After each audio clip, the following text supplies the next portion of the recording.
The smoke weed thing is a weird one because it's I was surprised to learn this. I'd be curious what your thoughts are. I'm not a cannabis smoker. I just never really liked it.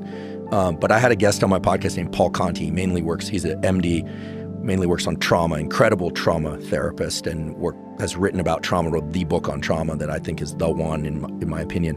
And then we got into a discussion about like different substances and do they have application. So we talked about ketamine, et cetera.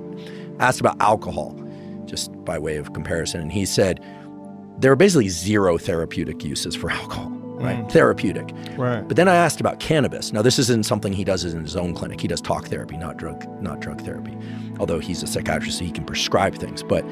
And he said, cannabis is interesting and it may actually have some therapeutic potential, but the main effect of cannabis is to narrow attention and focus. It actually can increase attention and focus. Now, the problem is it's not a very good filter, so people can narrowly attend to just video games or just to their anxiety if they're already anxious. That's a problem.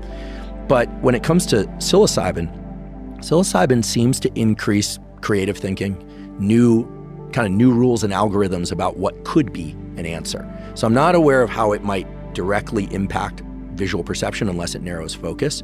But most of the drugs that impact serotonin are going to increase focus to some degree or another.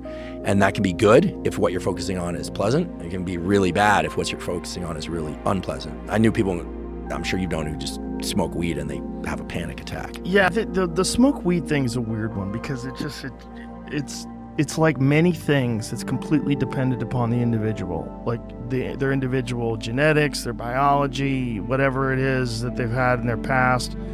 I know people that smoke marijuana and they're high functioning, and I know people that smoke marijuana and they don't get anything done. And I don't know if they're related. Those two things are related. I think people who generally have drive and discipline, marijuana gives them a break. It gives them a nice little rest stop. And I think that's probably beneficial. And I also think it makes you a little kinder, a little more compassionate, a little more sensitive, which is probably very beneficial to someone who's hyper-focused. Like people that are like type A personalities and trying to get things done all the time. You smoke a little pot and you're like, what am I doing? Like, let's fucking relax a little. And then you get back to it. You're all right. I think there's a great benefit to that. But I should also say that it's very popular in the Jiu Jitsu world.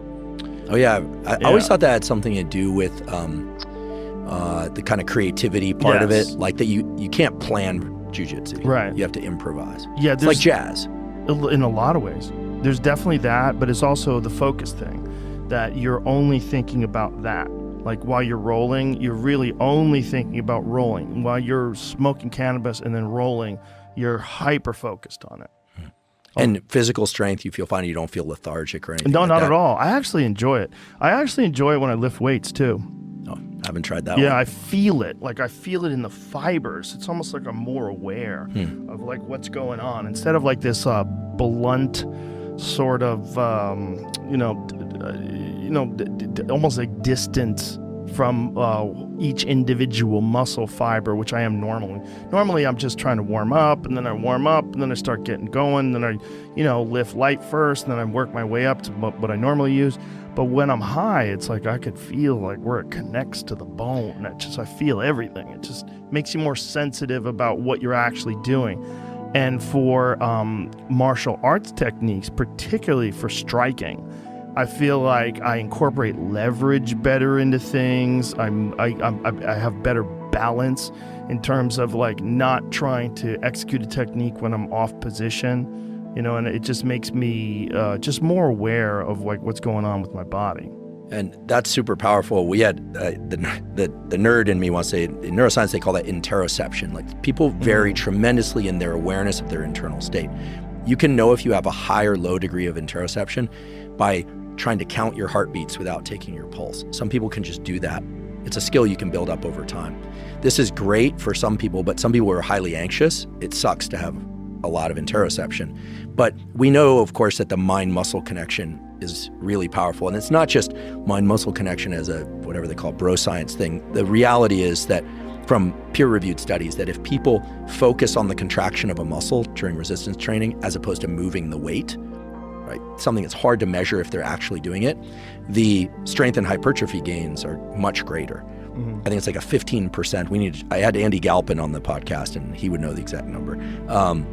But I always wonder about this, like in gyms where there are mirrors and people are watching themselves lift in the mirror. I mean, you're exterocepting. You're not focused as much as you could on the actual feeling. So, there's always a weighting between exteroception to everything beyond the confines of your skin and interoception. And if cannabis allows more interoception, you can imagine that those workouts would be more effective in that way.